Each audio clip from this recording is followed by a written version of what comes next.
Hi friends, this is Swapna. Welcome back to our channel smart Telugu house wife. హమ్మయ్య! మళ్ళీ everyday vlogs లాగా అంతకు ముందులాగా రెగ్యులర్‌గా చేయాలి అని అనిపిస్తుంది. మరి ఎంతకాలం సక్సెస్‌ఫుల్‌గా చేస్తామో చూద్దాము. ప్రస్తుతానికైతే ఫస్ట్ ఇంట్లో క్లీనింగ్ అంతా అయిపోయింది. ఇంకా వంట పని ఒక్కటి చేయాలి. కావాల్సినవన్నీ అక్కడ సెట్ చేసేసాను. ఇవి మాకు తెలిసిన వాళ్ళు ఇచ్చారండి మ్యాంగోస్. మనం మార్కెట్‌లో తెచ్చినవి కాదు, తోట ఉందని చెప్పి తెచ్చిచ్చారనమాట. ఎంత పెద్దగా ఉన్నాయో! లోపల మాత్రం మనకి బుర్ర రెగ్యులర్ కాయలకి ఎలా ఉంటుందో అలాగే ఉంది గానీ, సైజ్ మాత్రం చాలా పెద్దగా ఇచ్చారు. అలాగే చిన్న వెరైటీ కూడా ఇచ్చారు. అవి కూడా చాలా బాగున్నాయి. పేర్లయితే తెలీదు. మీకు తెలిస్తే చెప్పండి. అవి గ్రీన్‌గానే ఉంటాయి కానీ పండిపోతాయన్నమాట. మెత్తగా ఉంటే తినేసేయడమే. మంచి ఆరెంజ్ కలర్ ఉంటది. బొప్పాయి పండు రంగు ఎలా ఉంటుందో ఆ కలర్‌లో ఉంటుంది లోపల మనకి కండ అంతా. అండ్ ఇంట్లో మొత్తం అంతా కూడా క్లీనింగ్ అయిపోయింది. ఈరోజు టిఫిన్‌కి ఓట్స్ దోస చేయడం కోసం నానబెట్టేసి ఉంచాను. మీకు ఈ రెసిపీ ఎక్స్‌ప్లెయిన్ చేస్తాను.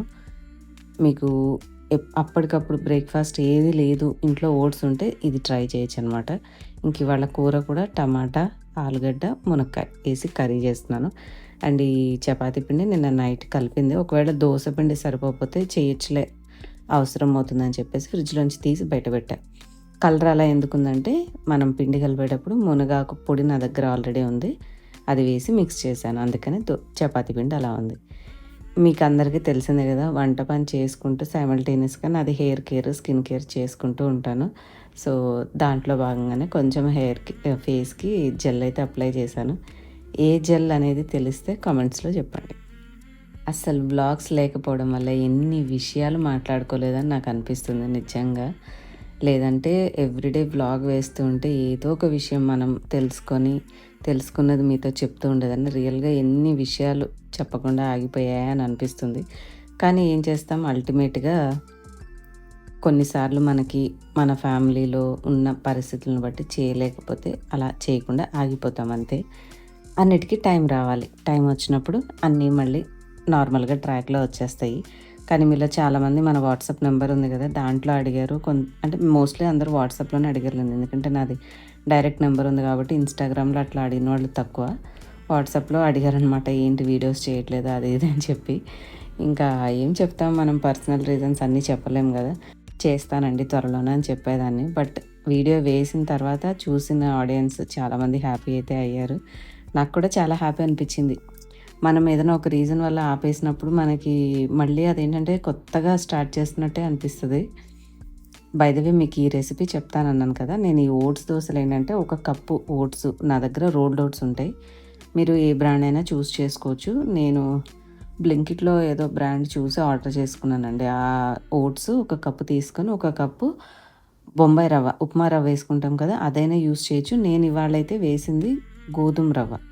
గోధుమ రవ్వ ఉప్మా వేసుకుంటాం కదా! అవి నానబెట్టాననమాట. 2 కలిపి నానబెట్టి కొంచెం అటుకులేసా, ఏమన్నా అంటే ఏమంటారు, చేసేటప్పుడు ఫ్లఫీగా వస్తాయేమోనని. అటుకులు అవసరం లేదు నాకు తెలిసి. ఈ 2 నానబెట్టేసేసుకొని మీరు గ్రైండ్ చేసుకునేటప్పుడు నేను ఆల్రెడీ సాల్ట్ కూడా ఆ నీళ్ళల్లోనే, అంటే నానబెట్టిన మంచి నీళ్ళల్లోనే వేసేసాను. మనమేమి అవి కడగాల్సిన అవసరం లేదు. డైరెక్ట్‌గా గిన్నెలో ఒక కప్ ఇది, ఒక కప్ అది వేసేసి, ఉప్పు మర్చిపోతున్నాం అనేసి అందులోనే వేసేసి ఉంచా. గ్రైండ్ అయితే చేసేసుకోవచ్చు. గ్రైండ్ చేసేటప్పుడు మీకు కొంచెం స్పైసీగా ఉండాలనుకుంటే 1 లేదా 2 పచ్చిమిర్చి, కొంచెం అల్లం వేసుకొని గ్రైండ్ చేసుకోండి. టేస్ట్ కొద్దిగా ఫ్లేవర్ బావుంటుంది. నాకైతే అలా అవన్నీ పెసరట్టుకు తప్ప వేరే వాటికి ఇష్టం ఉండదు కాబట్టి నేను వేరే ఏం వేయకుండా ప్లెయిన్‌గా ఉప్పు మాత్రం వేసి గ్రైండ్ చేసుకున్నాను. మనకి అప్పటికప్పుడు చేసుకోవచ్చు. మీరు ఉదయాన్నే లేచి టిఫిన్ చేద్దామని అనుకోని బియ్యం కడిగి అలా ఎలా పక్కన పెట్టుకుంటామో అలాగా ఇవి ఒక 10 నిమిషాలు, అరగంట నానినా చాలనమాట. మంచిగా గ్రైండ్ చేసేసుకొని ఇన్‌స్టెంట్‌గా పిల్లలకి అప్పటికప్పుడు ఇయొచ్చు. అండ్ బెస్ట్ పార్ట్ ఏంటంటే, ఇవి నార్మల్ దోసలు మనకి జర్నీలో గట్టిగా అయిపోతూ ఉంటాయి. ఇవి ప్రిఫర్ చేసామనుకోండి సాఫ్ట్‌గా అలాగే ఉంటాయి. ఏదన్నా మంచిగా చట్నీ పెట్టుకొని వెళ్ళామంటే బావుంటది. ఎక్కువ హడావిడిగా ప్రిపరేషన్ అవసరం లేకుండా అప్పటికప్పుడు చేసుకోవచ్చు. Healthy recipe. ఇంక ఇక్కడైతే వంట చేసే పనికి కావాల్సిన ఇంగ్రీడియెంట్స్ అన్నీ ప్రిపేర్ చేసుకోవడం ఒక పెద్ద టాస్క్. అవి సోక్ చేయడం, నానబెట్టి, ఉప్పు నీళ్ళల్లో కడిగి, వాటిపైన ఉన్న చెక్కులు తీసి, అవన్నీ అవసరమైన లేని ఎక్స్ట్రాలు తీసేసి ఓ పక్కకు పెట్టుకొని కట్ చేసుకుంటే అప్పుడు వంట పని స్టార్ట్ అవుతది. అండ్ ఈ పాయింట్ మీలో ఎంతమందికి తెలుసో తెలీదో గానీ, ఉల్లిపాయ మీద ఉండే నలుపుది మాత్రం చాలా జాగ్రత్తగా పోయే వరకు క్లీన్‌గా కడుక్కోవాలి. అదొక కైండ్ ఆఫ్ బ్యాక్టీరియా అనమాట. సో ఏముందిలే నల్లగా ఉందని అనుకుని వదిలేస్తుంటాం, కానీ ఎంత కడిగినా ఒక్కొక్కసారి ఆ ఘాట్లు మధ్యలో ఉండిపోతూ ఉంటుంది. సో పూర్తిగా పోయే వరకు క్లీన్ చేసుకోండి. ఇదొక హెల్త్ టిప్. నా వీడియోలో నేను ఏదో ఒక మంచి ఉపయోగపడే ఒక చిన్న విషయం కూడా లేకుండా నేను ఏదైతే ఉత్త మాటలు చెప్పి మాత్రం వ్లాగ్ అయితే చేయను. అది ఎంతమందైనా చూడనివ్వండి, చూసిన వాళ్ళకి తెలుసు నేను చెప్పే ఇన్ఫర్మేషన్ వాళ్ళకి యూస్ అవుతుందా లేదా అనేది. సో అదే అనమాట విషయము. అండ్ ఇక్కడ కీరాకి సంబంధించి కూడా మీకు ఇంతకుముందు ఒక టిప్ చెప్పాను. మూతి దగ్గర కట్ చేసి ఇట్లా సర్కిల్ లాగా చేస్తే మనకి నురగలాగా వస్తుంది, అది తీసేయచ్చని. అలా నేను 2-3 టైమ్స్ చేసి చూస్తే ఎందుకో కట్ చేసిన కీర నాకు చేదుగా అనిపించింది. అందుకని నేను ఆ పద్ధతి చేయడం వదిలేసి యాజ్ యూజువల్గా తోలు తీసేసి కట్ చేసేసుకుంటున్నాను అనమాట. మరి నేను అది టిప్ ఒక చోట చూశాను అలా చేయాలి అని చెప్పి. మరి అలా ఎందుకు చేస్తారో నాకైతే ఐడియా లేదు. చేస్తే మనకి ఒక ఫోమ్ లాగా వస్తుంది, నురగలాగా క్లీన్ చేసేసుకోవచ్చు. కానీ ఎందుకు ఆ కీర ఆ రోజు తినే ముక్కలన్నీ చేదనిపిస్తాయి.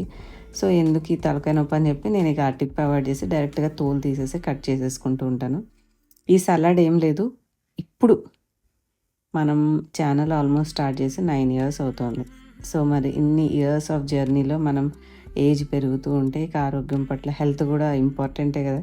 సో ఎప్పుడో చేసిన వ్లాగ్స్ లాగానే ఇప్పుడు ఉండవండి. ఎందుకంటే మనం కొత్త విషయాలు తెలుసుకుంటూ కొత్తవి కూడా మన డైలీ రొటీన్లో రోజువారీ పనుల్లో యాడ్ చేసుకోవాలి. కాబట్టి ఇంతకుముందు చెప్పిన వాటికంటే కూడా ఇక నుంచి చూపించే కంటెంట్ అనేది వేరేగా ఉంటుంది. ప్రతిదీ లైక్ మనం బ్యాలెన్స్డ్ మీల్ అనేది ఒక టైంలో నాకైతే అంత ఐడియా లేదు. మనకు నచ్చిన ఫుడ్ కడుపు నిండా చేసుకొని తినడం మాత్రమే తెలుసు.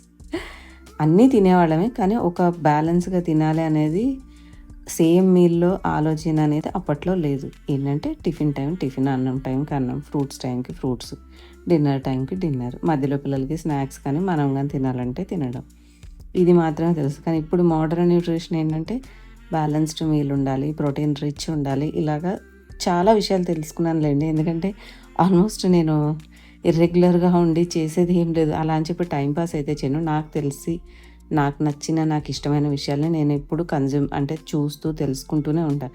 ఆ ప్రాసెస్ అనేది ఎప్పుడు మిస్ అయితే అవ్వదు నా విషయంలో. సో బోలెడన్ని విషయాలు తెలుసుకున్నాను. అవన్నీ కూడా ఇక నుంచి మీకు చెప్తా ఉంటా వ్లాగ్స్లో. మోస్ట్లీ నేను ఎక్కువగా తెలుసుకున్నవైతే ఆరోగ్యానికి సంబంధించినవి అనమాట. వంటలు అంటే మనకి ఎక్కువ ప్రయోగాలు ఏం చేయలేదు. నాకు వచ్చిన ఈ గ్యాప్ ఎక్కువ సమయం అంతా కూడా నేను యూజ్ చేసింది ఆరోగ్యానికి సంబంధించి, లేదంటే సంథింగ్ ఏదో ఒక నాలెడ్జబుల్. ఇన్ని రోజుల మధ్యలో వీడియోస్కి గ్యాప్ తీసుకున్నా కూడా హార్డ్లీ ఒక 2-3 అవర్స్ కూర్చొని ఓటీటీలో బోల్డ్ అని ప్లాట్ఫామ్స్లో మనకి జియో హాట్స్టార్లో, ప్రైమ్లో, మళ్ళీ జీ5లో ఇన్నిట్లో మూవీస్ ఉన్నా కూడా నేను ఒక 2-3 టైమ్స్ 4 మ్యాక్సిమం 5 లోపలే, 5 రోజుల కంటే ఎక్కువ టైం ఏది ఒక సినిమా కోసం వెచ్చించి ఉండను. అంత టైంలో నాకు నచ్చిన యూట్యూబ్ వీడియోస్ చూడడం వల్ల నాకు కావాల్సినంత నాలెడ్జ్ నేను ఎక్వైర్ చేసుకోవచ్చు అనేది ఆలోచిస్తాను. కానీ అంతసేపు ఆ మూవీకి పెట్టాలంటే ఆ మూవీ వర్త్ ఉంటేనే చూస్తాను, లేదంటే మూవీస్ అసలు చూడను నేను తక్కువ. అదేదో దురంధర్ ఒకటి వచ్చినప్పుడు మాత్రం చూశాను. ఆ 2 వచ్చింది, అది చూద్దామని అనుకుంటే పెట్టడం ఏదో ఒక పనికి అటు ఇటు తిరిగి మళ్ళీ చూద్దామని చెప్పి ఆ సెకండ్ 2 అంటే దాని సీక్వెల్ మూవీ కూడా చూడలేదు ఇప్పటివరకు. సో అట్లా లైఫ్ నడుస్తూ ఉంది. మైండ్ సెట్ ఏజ్ పెరిగే కొద్దీ మారుతూ ఉంటుంది. మన ఇష్టాలు, మనకు తెలుసుకోవాలనుకునే విషయాలు మారుతూ ఉంటాయి. మన ఫ్యామిలీలో ఎన్నో చేంజెస్, పిల్లలు పెద్ద కావడం, ఇట్లా రకరకాలు జరుగుతూ ఉంటాయి కదా. వాటి వల్ల కూడా కొంచెం ఎఫెక్ట్ అవుతూ ఉంటుంది. ఇక మనకి ఎంతో ఎడిటింగ్ చేసేవాళ్ళు, హ్యాండిల్ చేసేవాళ్ళు ఉంటే తప్ప సెలబ్రిటీస్ లాగా మనం రెగ్యులర్ నార్మల్ పీపుల్ అనేవాళ్ళమే కన్సిస్టెంట్గా చేయడం అనేది చాలా చాలా కష్టము. ఇంకా ఈ ఇండక్షన్ అయితే ది బెస్ట్ అని చెప్తాను. నేను ఇప్పుడు గ్యాస్ అవైలబుల్ ఉందా లేదా అన్న సంగతి కూడా మర్చిపోయా. లెగిస్తే నైట్ వరకు నేను యూజ్ చేస్తుందే ఇండక్షన్ స్టవ్. ఎక్కువ కరెంటు కూడా ఇది ఎక్కువ తీసుకోవట్లేదు. అంటే ఎక్కువ కరెంటు ఉన్నట్టుండి సడన్గా కరెంటు బిల్లు పెరిగిపోయినంత ఏం రావట్లేదు మాకు. ఇది నేను హెవీగా కాదు, మరీ తక్కువది కాదు, మీడియంగా వోల్టేజ్ ఉన్న మోడల్ తీసుకున్నాను అనమాట. బుజ్జిది ఎంత బాగా పనిచేస్తుందంటే I'm in love with induction stove. ఎందుకంటే ఒక్కొక్కసారి కొన్ని పనులు చేసేటప్పుడు కొద్దిగా 2 విజిల్స్ చూడండి, కొంచెం పాలు చూడండి అని ఎవరికన్నా రెస్పాన్సిబుల్ ఇస్తే ఆ పని చూడకుండా కూర మాడిపోయిన రోజులు, పాలు మరిగిపోయిన రోజులు, గిన్నెలు మాడగొట్టిన రోజులు అవన్నీ నాకు గుర్తనమాట. దాని మీద స్టవ్ మీద అవన్నిటికీ చెక్ పెట్టినట్టే ఇది. రియల్లీ ఎంత బాగుందంటే, ఒక్క డ్రాబ్యాక్ ఏంటంటే ఇగోండి ఈ హెవీ క్యాస్ట్ ఐరన్ ప్యాన్స్ ఉంటాయి కదా, ఇవి మాత్రమే కరెక్ట్గా మన గ్యాస్ మీద దోశ ఏంటంటే మంచి వేడి ఎక్కి ఉండాలి ప్యాన్, అప్పుడే బాగా వస్తుంది, లేదంటే సరిగ్గా రాదు. చపాతీ అయినా దోశ అయినా ఆ రెండిటికి మనకి కంటిన్యూస్ హీట్ ఉండాలి, మంచిగా సమానంగా వేడి తగులుతూ ఉండాలి. ఐరన్ అయితేనే పర్ఫెక్ట్గా ఉంటాయి. క్యాస్ట్ ఐరన్ ఏంటంటే మందంగా ఉంటాయి కదా, ఇండక్షన్ మీద అంత పర్ఫెక్ట్గా రాదు రిజల్ట్. అండ్ ఇగోండి మన డిష్ వాషర్ చాలా రోజుల తర్వాత చూపించా. ఎక్కువ ప్లాస్టిక్స్ అంటే పుదీనా, కొత్తిమీర అవి తీసేసిన డబ్బాలన్నీ ఉంటే డిష్ వాషర్లో పెట్టాను. రెగ్యులర్గా దీంట్లో హై హీట్ అనే ఆప్షన్ ఉంటుంది, అది ఆఫ్ చేసి పెట్టుకుంటాను అనమాట. అప్పుడు ప్లాస్టిక్ పెట్టినా కూడా కరిగిపోవు. ఇంతకుముందు తెలియక ప్లాస్టిక్ ఎప్పుడైనా పెడితే ఆ హై హీట్ అనే మోడ్ ఆన్లో ఉంటే అవి మొత్తం ముడుచుకొని పోయి షేప్ అవుట్ అయిపోయేవి, పడేసేదాన్ని. సో తర్వాత అర్థం చేసుకున్నాను అనమాట. సో ఏ వస్తువైనా అంతే కదా, యూస్ చేస్తూ ఉంటే మనకి అర్థమవుతూ ఉంటుంది. కొంచెం ఎక్కువ ప్లాస్టిక్ ఉన్నాయి అన్నప్పుడు ఆ హై హీట్ ఆప్షన్ తీసేస్తాను, సో దట్ అది నార్మల్గా వాష్ అయితే చేస్తుంది. ఎంత రిలాక్స్డ్గా అనిపిస్తుంది అంటే, మేడ్తో డిపెండెన్సీ లేకుండా మనకు నచ్చిన టైంలో దాంతో పని చేసుకోవచ్చు. ఇదిగోండి నాప్కిన్. నేను ఒక చిన్న పని మీద మా ఇంటికి వెళ్తే సింగిల్ డే వెళ్ళి మళ్ళీ చూసుకొని వచ్చేసాను అంతే. ఆ ఒక్క రోజుకే మా వారు మరి స్టవ్ మీద ఏం ప్రయోగాలు చేశారో, నేను వాడే రోజువారీ నాప్కిన్ని కూడా కాల్చేశారు. అట్లుంటుంది మరి వాళ్ళతోటి. అండ్ ఇంకా మన ఓట్స్ దోశలు ఎలా వస్తాయో మీకు చూపిస్తాను. చుక్క నూనె అవసరం కూడా ఉండదు, బట్ ఫస్ట్ ప్యాన్ అయితే గ్రీస్ చేసుకోవాలి కదా. కొంచెం ఆయిల్ వేసి చక్కగా ప్యాన్ అంతా తుడిచాను. మీకు వేసేది క్లియర్గా చూస్తూ ఉంటే అవి ఎలా వస్తున్నాయని అర్థమవుతూ ఉంటుంది. సోడా వేసుకోవాలనుకున్న వాళ్ళు వేసుకోవచ్చు, లేదంటే పర్వాలేదు. ఆ సోడా వేసినంత మాత్రాన అదేం టెక్స్చర్ ఏం పెద్దగా మారిపోదు. హ్యాపీగా కావాలంటే యాజ్ ఇట్ ఈజ్ వేసుకోండి, కావాలన్నప్పుడు కొంచెం సోడా యాడ్ చేసుకోవచ్చు, బేకింగ్ సోడా అనేది. ఇన్స్టెంట్గా చిటికలో చేసుకునే దోశలు. వీటికి నేను మనం జనరల్గా కారం దోశలు అని చెప్పి చేసినప్పుడు ఉల్లిపాయ గ్రైండ్ చేసి పైన ఉల్లికారం వేస్తుంటారు కదా, సో ఆ ఉల్లికారం కూడా ఒకరోజు చేసి నంచుకుని ట్రై చేశాను. ఓకే పర్లేదు, రాగా అనిపించిన కొద్దిగా పచ్చివాసన. ఎమర్జెన్సీలో ఉడకబెట్టి గ్రైండ్ చేసి ఇదంతా తతంగం లేకుండా కొంచెం ఆ ఉల్లిపాయలు, వెల్లుల్లి, జీలకర్ర, కాస్త ఉప్పు, కొంచెం వెల్లుల్లి రబ్బలు వేసేసి గ్రైండ్ చేస్తే ఉల్లిపాయ చట్నీ లాగా రెడీ అయిపోయింది.